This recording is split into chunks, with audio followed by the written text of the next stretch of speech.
ইসলাম আল্লামা আহমদ শফি রহমতুল্লাহ আলাই, প্রতিষ্ঠাতা মহাসচিব আল্লামা জুনায়েদ বাবরহুরি রহমতুল্লাহ আলাই, আল্লামা নূর হোসেন কাসিমি সহ সমস্ত আকাবেরে ওলামায়ে কেরামদের জন্য আল্লাহ তাআলা তাদের সবাইকে জান্নাতুল ফেরদাউস নসিব করুন। বিশেষ করে আজকে স্মরণ করছি এবং দোয়া করতেছি হেফাজতে ইসলামের প্রতি উপদেষ্টা বাংলাদেশের শীর্ষ আলেম আল্লামা সুলতান জহুর রহমতুল্লাহ আলাই। তিনি গত রাত ইন্তেকাল করেছেন, বিকাল 4টা বাজে ওনার জানাজা অনুষ্ঠিত হবে। দ্বিতীয়ত আপনাদের সবাইকে ধন্যবাদ জানাই। এখন আলহামদুলিল্লাহ আমি মনে করতেছি আজকের সমাবেশ কবুল, এই জন্য আল্লাহ তাআলা রহমতের দৃষ্টি দান করেছেন। আলহামদুলিল্লাহ। এটা শুধু বক্তৃতা নয়, এইটা শুধু বক্তৃতা মানুষ নয়, স্লোগান নয়, এইটা হলো একটা জেহাদ। আজকে দেখুন আপনারা জেহাদে ছিলেন প্রমাণ। আল্লামা ইবনে শাবরুমা বলেন, ইন্নাল আমরা বিল মারুফ ওয়ান নাহই আনিল মুনকার ইউআদিলুল জিহাদ ফি সাবিলিল্লাহ।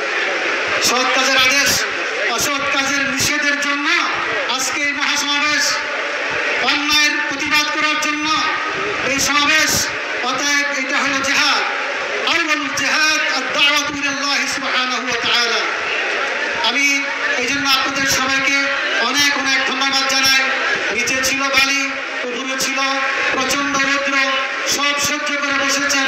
এই জন্য আপনাদের আজকের এই জিহাদ, দাওয়াতি জিহাদকে আল্লাহ তাআলা কবুল করুন। কর্মসূচি বক্তব্য সব হয়ে গেছে, বৃষ্টির মধ্যে আমি আর বক্তব্য দিতে চাই না। আমাদের কর্মসূচি হলো 1 নম্বর নারীর ন্যায্য অধিকার প্রতিষ্ঠায় আগামী 3 মাসের মধ্যে বিভাগীয় সম্মেলন করা হবে। আবার বলছি, নারীর ন্যায্য অধিকার প্রতিষ্ঠায় আগামী 3 মাসের মধ্যে বিভাগীয় সম্মেলন করা হবে। 2, আগামী 23 মে 2024 বাদ জুমা 4 দফা দাবিতে দেশব্যাপী বিক্ষোভ কর্মসূচি পালন করা হবে। আগামী 23 মে শুক্রবার বাদ জুমা এই 4 দফা দাবিতে দেশব্যাপী বিক্ষোভ কর্মসূচি পালন করা হবে। আপনারা সবাই একমত আছেন তো?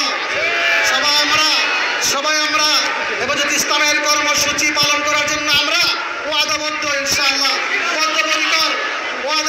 এই দাবি আদায় করার জন্য আন্দোলন করব, সংগ্রাম করব, প্রয়োজন হলে জিহাদ করব।